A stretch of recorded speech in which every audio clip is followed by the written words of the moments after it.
नमस्ते। कभी सोचा है कि तीन बिल्कुल अलग अलग दिखने वाली चीजें, जलवायु परिवर्तन, आर्टिफिशियल इंटेलिजेंस और महिलाएं, इनमें आपस में क्या कनेक्शन हो सकता है, खासतौर पर भारत के लिए?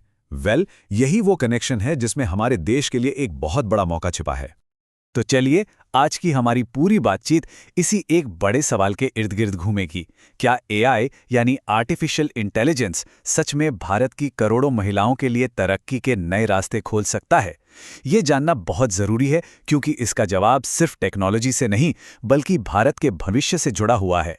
अब इस मौके को ठीक से समझने के लिए पहले हमें उस चुनौती को समझना होगा जिसका हम सामना कर रहे हैं। और ये लड़ाई एक नहीं बल्कि दो मोर्चों पर एक साथ लड़ी जा रही है। जरा देखिए, भारत की महिलाएं आज एक दोहरे दबाव में हैं। एक तरफ जलवायु परिवर्तन का सबसे बुरा असर उन्हीं पर पड़ रहा है, उन्हें और ज्यादा गरीबी की तरफ धकेल रहा है। और दूसरी तरफ जब वो अपना कोई काम, कोई बिजनेस शुरू करना चाहती हैं तो उन्हें पैसों की भारी कमी का सामना करना पड़ता है। और ये कोई छोटी मोटी बात नहीं है। यूएन की एक रिसर्च बताती है कि अगर हालात बहुत ज्यादा बिगड़े तो क्लाइमेट चेंज की वजह से 15 करोड़ 80 लाख, जी हाँ, 15.8 मिलियन और महिलाएं और लड़कियां गरीबी के जाल में फंस सकती हैं। ये नंबर हमें बताता है कि हमें फौरन कुछ करने की जरूरत है। तो सवाल ये है कि इतनी बड़ी मुश्किल का हल कहाँ है? चलिए देखते हैं कि कैसे टेक्नोलॉजी और खासतौर पर एआई इस मुश्किल में उम्मीद की एक किरण बनकर सामने आ रही है। अच्छा, एआई का नाम सुनते ही दिमाग में बड़े बड़े रोबोट्स आते हैं, है ना? पर असल में ये बस एक बहुत स्मार्ट टूल है। ये इतना सारा डेटा देख और समझ सकता है जितना इंसानी दिमाग के लिए बहुत मुश्किल है। और फिर उस डेटा में से पैटर्न ढूंढकर ये भविष्य के बारे में अनुमान लगा सकता है। तो ये काम कैसे करता है? चलिए भारत से ही दो कमाल के उदाहरण देखते हैं।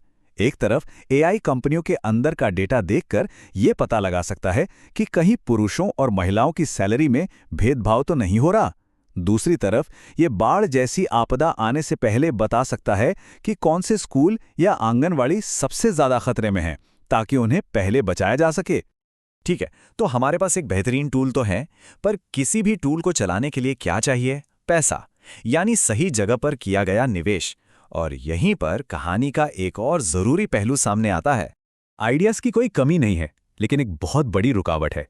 वेंचर कैपिटल फंडिंग, यानी स्टार्टअप्स में लगने वाला पैसा, उसका सिर्फ 3% से भी कम हिस्सा महिलाओं के स्टार्टअप्स तक पहुंच पाता है।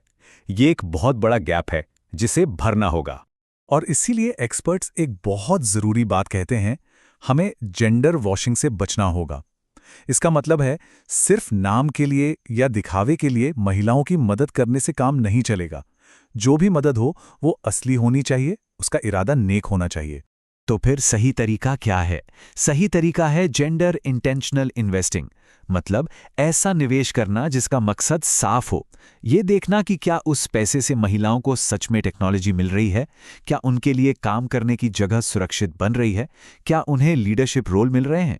सफलता को सिर्फ मुनाफे में नहीं, असली बदलाव में मापना होगा। तो टेक्नोलॉजी हो गई, पैसा हो गया, पर इस पूरी कहानी का तीसरा और शायद सबसे अहम किरदार कौन है? वो हैं लोग और उनका हुनर। देखिए, एआई एक दो-धारी तलवार की तरह है। ये या तो लैंगिक असमानता की खाई को और चौड़ा कर सकता है या फिर उसे भर सकता है। और ये सब कुछ एक ही चीज पर निर्भर करता है, स्किलिंग, यानी लोगों को सही हुनर सिखाना। खासकर टियर 2 और टियर 3 शहरों की महिलाओं को एआई की ट्रेनिंग देना बहुत बहुत जरूरी है।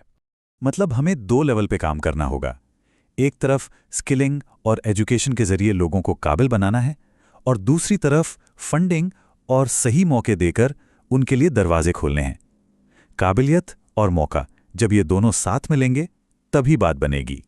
तो क्या होता है जब ये तीनों चीजें, टेक्नोलॉजी, सही निवेश और सही हुनर, एक साथ आ जाती हैं? तब बनता है एक इकोसिस्टम। इसे एक गांव की तरह समझिए, जहां स्टार्टअप, निवेशक, सरकार और समाज सब मिलकर एक साथ काम करते हैं। जैसे गांव में किसान से लेकर दुकानदार तक हर कोई एक दूसरे पर निर्भर होता है, वैसे ही यहां भी सबकी कामयाबी एक दूसरे से जुड़ी होती है। और आखिर में बात घूम फिरकर एक ही जगह आती है। जैसा एक एंटरप्रेन्योर ने कहा, the trick is in the doing. मतलब बड़ी बड़ी बातें करने से या सिर्फ तारीफ करने से कुछ नहीं होगा। असली बदलाव तब आएगा जब हम जमीन पर उतरकर काम करेंगे और जिम्मेदारी लेंगे। तो हम आज की ये चर्चा इसी एक सवाल के साथ खत्म कर रहे हैं। सोचिएगा जरूर, क्लाइमेट और एआई जैसे जरूरी क्षेत्रों में महिलाओं को आगे लाना सिर्फ बराबरी की बात नहीं है, ये भारत की असली ताकत को अनलॉक करने की चाबी है। जब महिलाएं टेक्नोलॉजी को लीड करेंगी तो भारत की उड़ान कितनी ऊंची होगी।